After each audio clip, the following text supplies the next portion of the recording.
So we are dealing in the chapter data handling. Topic नया नहीं है, previous classes में हम ऑलरेडी इसके बारे में स्टडी कर चुके हैं, ठीक है। देन इस ईयर हमने कुछ नया स्टडी किया।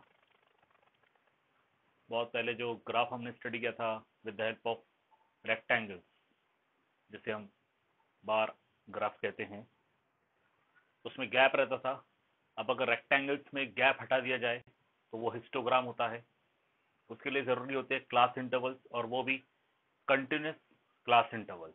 ओके, कंटिन्यूस क्लास इंटरवल का सीधा सीधा अर्थ ये है कि एक इंटरवल जहाँ पे ख़त्म हो रही है, अगली इंटरवल वहीं से स्टार्ट होगी।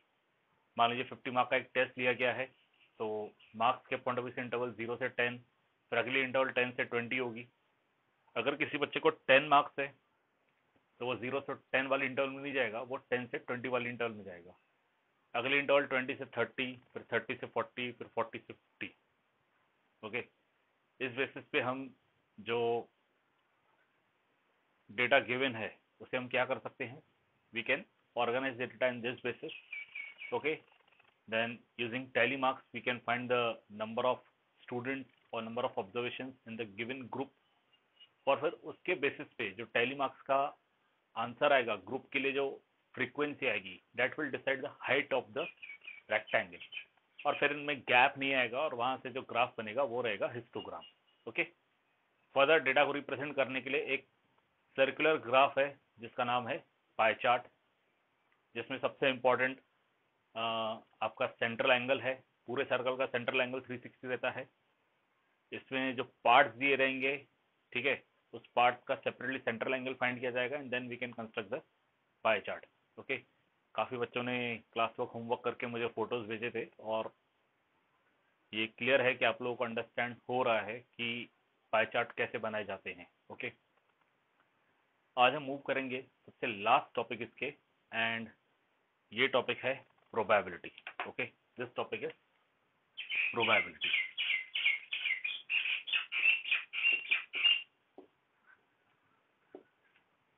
प्रोबेबिलिटी अगेन एक ऐसा टॉपिक जो आप प्रीवियस क्लासेस से स्टडी करते हुए आ रहे हैं। ओके, इसी कॉन्सेप्ट के बारे में आपने लास्ट से भी स्टडी किया था। लास्ट से भी आपको 7th स्टैंडर्ड में 3rd चैप्टर डेटा हैंडलिंग था, उसमें भी एक लास्ट का कॉन्सेप्ट प्रोबेबिलिटी था।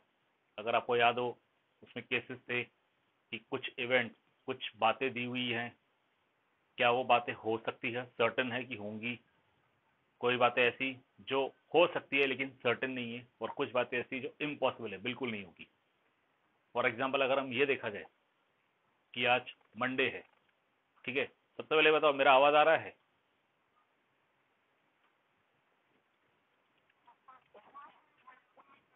ओके,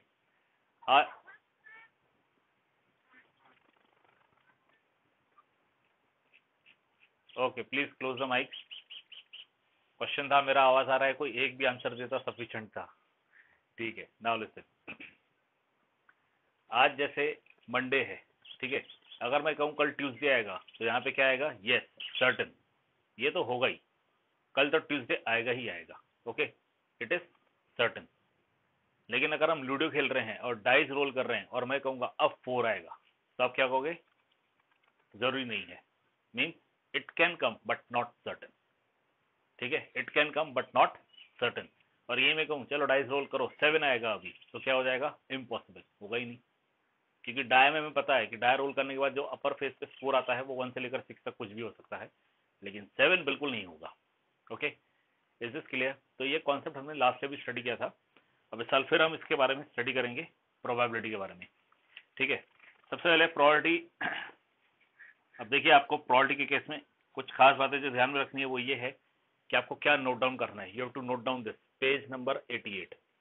पेज नंबर 88 पे आपको ये जो पॉइंट्स दिए, पॉइंट नंबर 7, 8, 9, 10, ओके, ये आपको लिखने हैं। 7, 8, 9, 10, 11, 12, 7 से लेकर 12 तक सारे पॉइंट्स आपको प्रोबेबिलिटी के आपके नोटबुक में लिखने हैं। ये प्रोबेबिलिटी के कॉन्सेप्ट में आएगा। ठीक है, अब ये कॉन्सेप्ट है क्या और प्रोबेबिलिटी कब अराइज होता है? प्रोबेबिलिटी वहां अराइज होता है जहां पे अगर कोई लाइव इवेंट है, ओके, हमारा लाइफ से जुड़ा हुआ इवेंट है, ठीक है, कोई मान लीजिए एक्सपेरिमेंट चल रहा है, ठीक है, और उस एक्सपेरिमेंट के या इवेंट के एक से ज्यादा आउटकम्स अगर आ सकते हैं, रिजल्ट्स आ सकते हैं, तो वहां पे अराइज होता है probability. Okay, there we get the probability. For example, मान लीजिए किसी दो देशों के बीच में क्रिकेट मैच चल रहा है एट प्रेजेंट। इंग्लैंड और वेस्ट इंडीज के बीच में टेस्ट मैच चल रहा है। दो टेस्ट मैच हो चुके हैं, एक इंग्लैंड जीत चुका है, एक वेस्ट इंडीज जीत चुका है, ठीक है। तीसरा टेस्ट मैच चल रहा है, ठीक है। अब क्या पॉसिबिलिटीज है कि कौन जीतेगा? अब इसमें तीन पॉसिबिलिटीज अराइज होती है, ठीक है। England will win, West Indies will win और ड्रॉ, ठीक है। टेस्ट मैच है, ड्रॉ भी हो सकता है, इंग्लैंड जीत सकता है, वेस्ट इंडीज जीत सकता है या ड्रॉ हो सकता है। तो यहाँ पे तीन डिफरेंट रिजल्ट पॉसिबल है।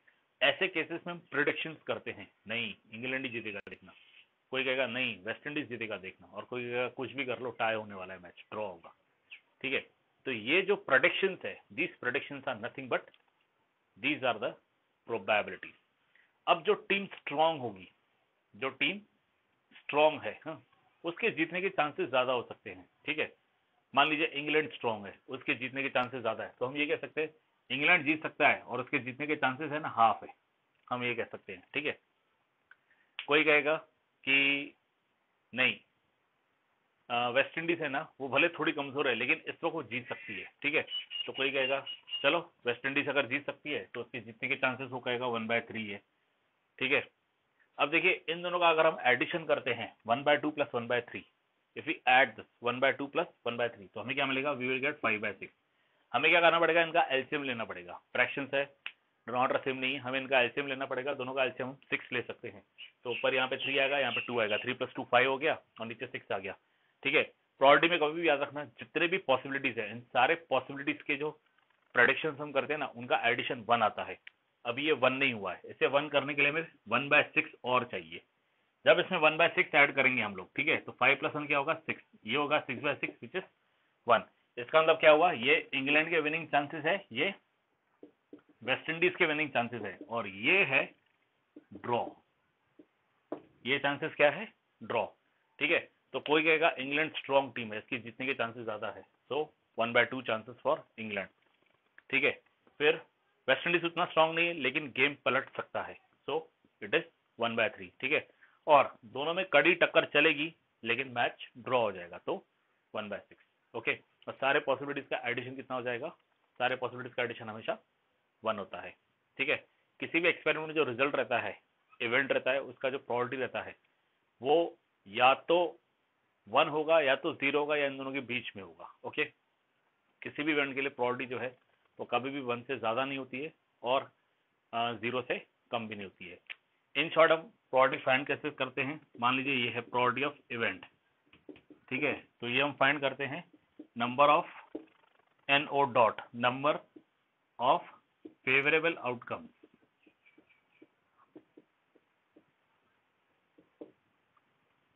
number of favorable outcomes upon total number of outcomes, total number of outcomes, okay, number of favorable outcomes upon total number of outcomes। जैसे मान लीजिए ये है, ठीक है, ये एक सर्कल है,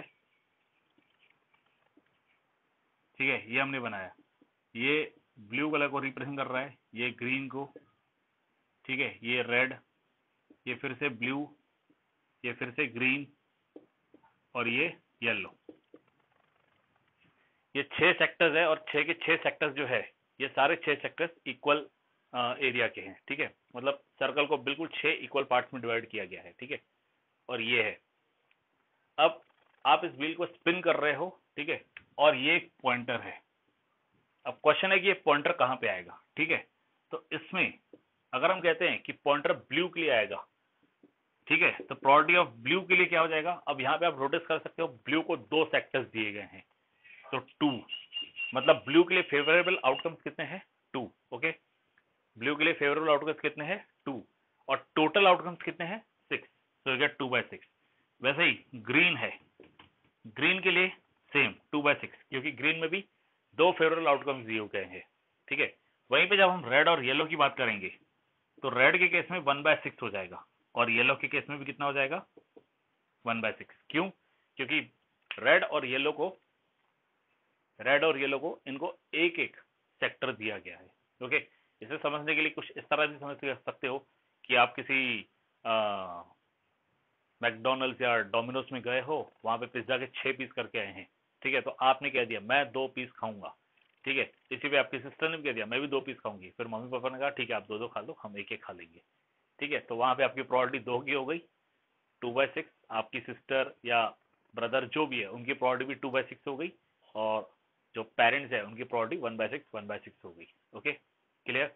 in this way you can understand this. So number of favourable outcomes 2, blue 2 है, अपॉन टोटल 6 है, ठीक है, इस तरह से हम प्रोबेबिलिटीज कैलकुलेट कर सकते हैं। Okay, total number of outcomes denominator में रहेगा, और फेवरेबल आउटकम्स उस इवेंट या उस एक्सपेरिमेंट के लिए जो हमें रिजल्ट चाहिए, उस रिजल्ट के लिए जो फेवरेबल आउटकम रहेगा वो रहेगा न्यूमरेटर में। Okay, clear? That is the concept of probability. Okay,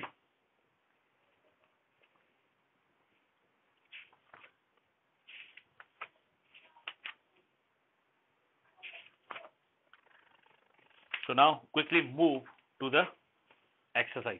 Okay, come to exercise 5.3. Points मैंने आपको बता दिए, पॉइंट्स आपको क्या लिखने हैं, 7 से लेकर 12 तक सारे पॉइंट्स लिख लीजिएगा। ओके, उसी में प्रोबेबिलिटी की डेफिनेशन वगैरह सब आ गई है, और ये इसका एक्सप्लेनेशन है।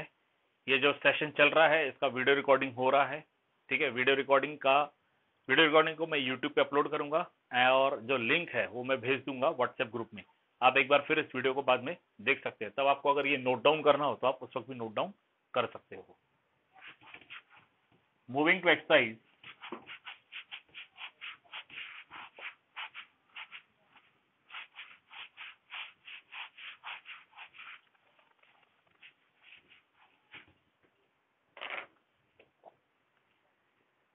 okay, moving to exercise 5.3.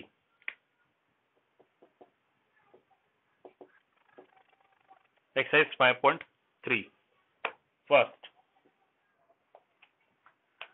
yeah, list the outcomes you can see in these experiments. Okay, list the outcomes you can see in this experiment. पहला है spinning wheel, a spinning wheel.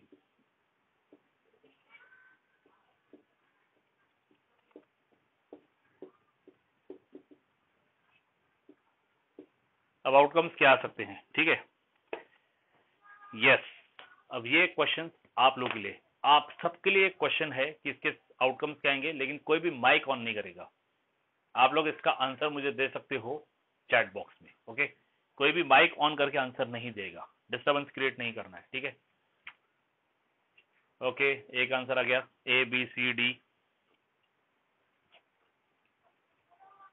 बेटा प्रोबेबिलिटीज नहीं चाहिए, किसी ने direct probabilities लिख के भेजे, प्रोबेबिलिटीज नहीं चाहिए, they are only out asking for the outcomes, बस सिर्फ इसके आउटकम्स, इसके रिजल्ट्स क्या है वो आपको बताने हैं, ठीक है? Only have to write down the result.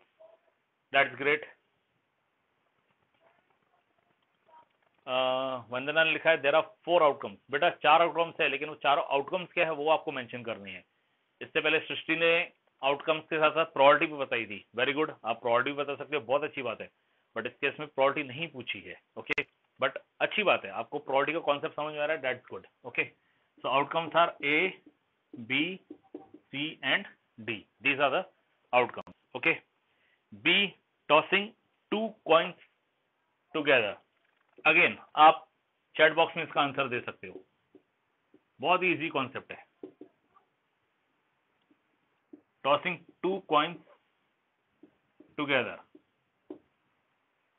2 coins है, 2 कॉइन्स को एक साथ टॉस किया जाएगा, तो इसके आउटकम्स क्या रहेंगे? ओके,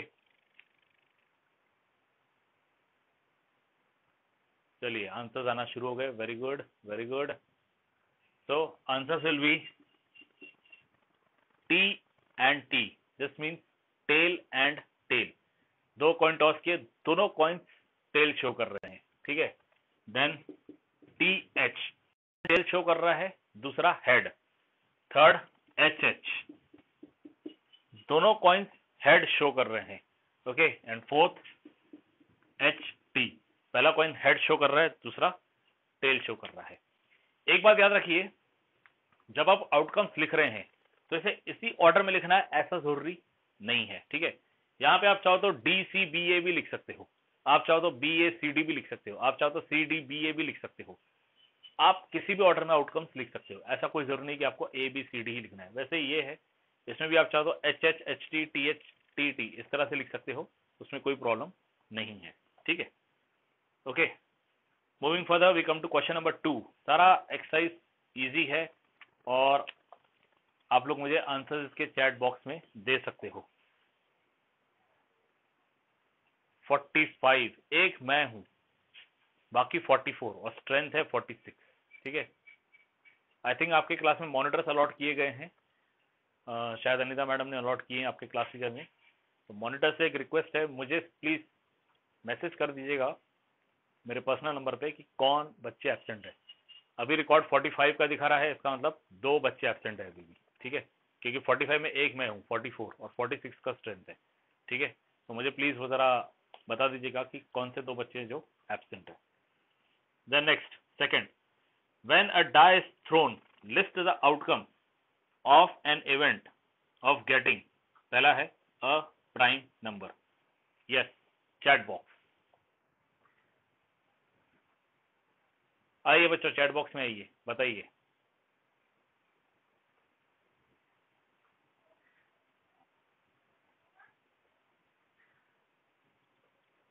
चार आंसर्स आ चुके हैं, चारों सही है। Good good.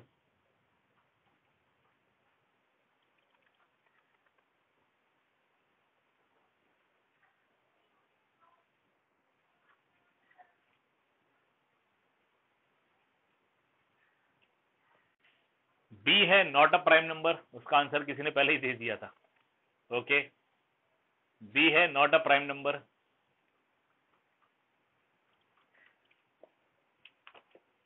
Good. Prime number के केस में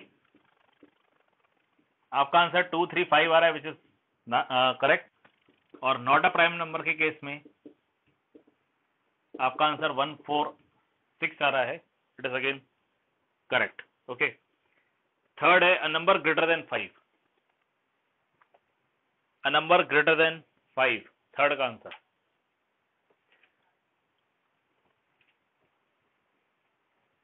okay, correct 6।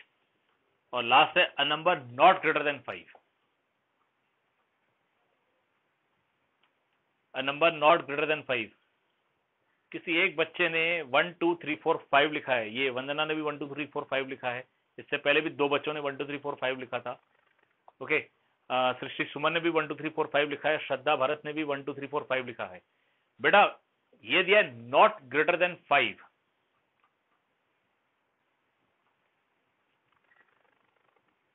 Number not greater than 5। Okay yes correct, 1 2 3 4 5 आएगा, 5 आएगा। यस 1 2 3 4 5 आएगा। ठीक है, नॉट ग्रेटर देन 5, 5 से बड़ा नहीं होना चाहिए। तो 1 2 3 4 जिनका आंसर है ना, उनको एक और नंबर ऐड करना है, विच इज 5।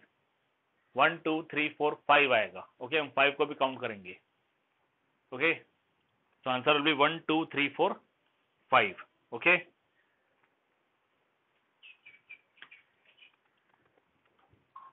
अब देखिए हम आगे बढ़ने से पहले हम क्वेश्चन नंबर 6 पे जा रहे हैं अभी। ठीक है, इसके पीछे रीजन है। क्वेश्चन नंबर 6 है ना, वो क्वेश्चन 2 के ऊपर डिपेंड कर रहा है। क्वेश्चन 6 में दिया है find the probabilities of the events given in question number 2। Question 2 जो आपने अभी अभी सॉल्व किया, आपको क्या करना है, इसके प्रोबेबिलिटीज बताने हैं। तो पहले का आंसर, जिसमें आंसर प्राइम नंबर 2 3 5 था, इसकी प्रोबेबिलिटी कितनी आएगी?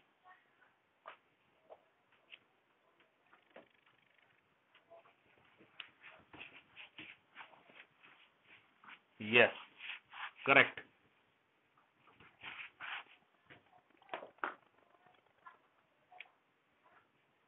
2 के केस में ए आपका 2 3 5,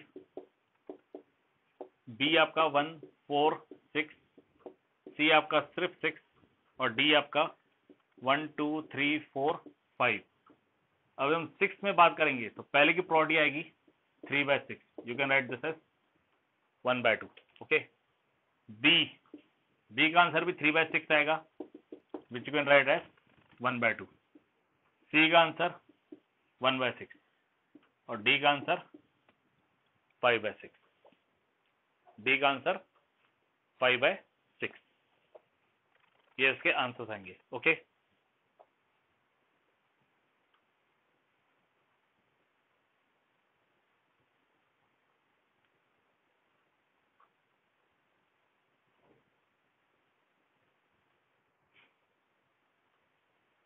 थर्ड आपका होमवर्क रहने दीजिए, आप लोग ट्राई कीजिएगा third. Okay, come to the fourth one.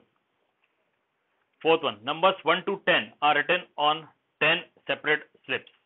Okay, 10 separate slip लिए गए हैं और नंबर 1 to 10 लिखे गए हैं। One number on 1 slip. Okay, 10 छोटी छोटी चिट्ठियां बनाई गई है और हर चिट्ठी पे नंबर लिखा गया है 1 से लेकर 10 तक। ओके, और एक चिट्ठी पे सिर्फ एक ही नंबर लिखा गया है, 1 लिखा फोल्ड करके रख दिया, 2 लिखा फोल्ड करके रख दिया, एंड सो ऑन, जैसे लॉटरी रहती है बिल्कुल वैसे। Okay, kept in a box and mixed well, उनको अच्छी तरह से मिक्स किया गया है। One slip is chosen from the box without looking into it, एक स्लिप निकाली गई है बिना उसे देखे। ठीक है, अब क्वेश्चन है what is the probability of getting a number 6। Okay, what is the probability of getting a number 6?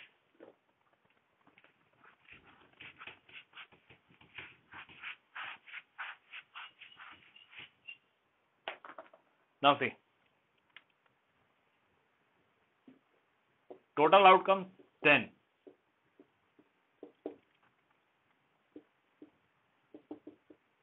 Total outcomes कितने हैं? 10। पहला है गेटिंग नंबर 6,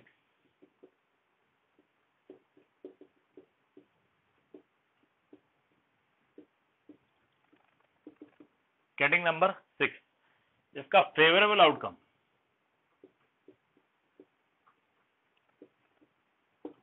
इसका फेवरेबल आउटकम आएगा 1। ओके, तो प्रोबेबिलिटी हो जाएगी 1/6। आपको इस तरह से लिखना है मेंशन करके। ठीक है, टोटल आउटकम्स यहाँ पे 10 है।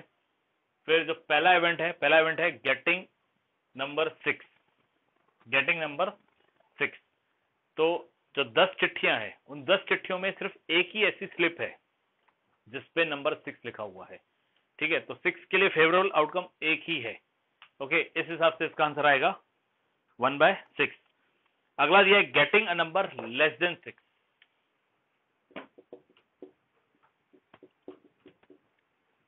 Getting a number less than 6, getting a number less than 6। Okay, तो इस केस में जो फेवरेबल आउटकम्स होंगे,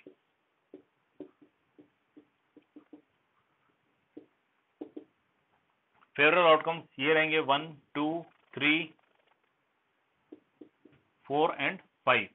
ये है इसके फेवरेबल आउटकम्स 1, 2, 3, 4, 5। ओके, प्रोबेबिलिटी की जहां तक बात है, प्रोबेबिलिटी की जहां तक बात है तो प्रोबेबिलिटी आ जाएगी 5/6, सॉरी 5/10 मीन्स 1/2। प्रोबेबिलिटी 5/10 आ जाएगी। ओके, क्योंकि यहाँ पे 5 फेवरेबल आउटकम्स है और टोटल आउटकम्स 10 है, तो प्रोबेबिलिटी आएगी 5/10 which can be written as 1/2। ठीक है, थर्ड है getting a number greater than 6। Getting a number greater than 6 में आपके 4 ऑप्शंस आएंगे। वो 4 ऑप्शंस क्या रहेंगे? It will be 7, 8, 9 and 10। तो इस केस में जो प्रोबेबिलिटी आएगी it will be 4/10 means 2/5। 4/10 means 2/5। and next is getting a 1 digit number। 1 digit number में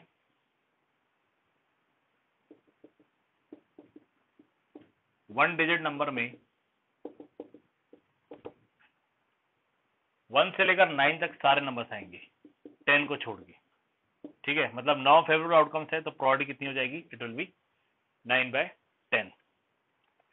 okay, it will be 9/10। Then fifth is if you have a spinning wheel with 3 green sectors, 1 blue sector, 1 red sector, what is the probability of getting a green sector? What is the probability of getting a non-blue sector? ये आपका homework रहेगा। Okay, this will be your homework। Okay, so here we conclude, we stop with the chapter, we finish up with the chapter data handling।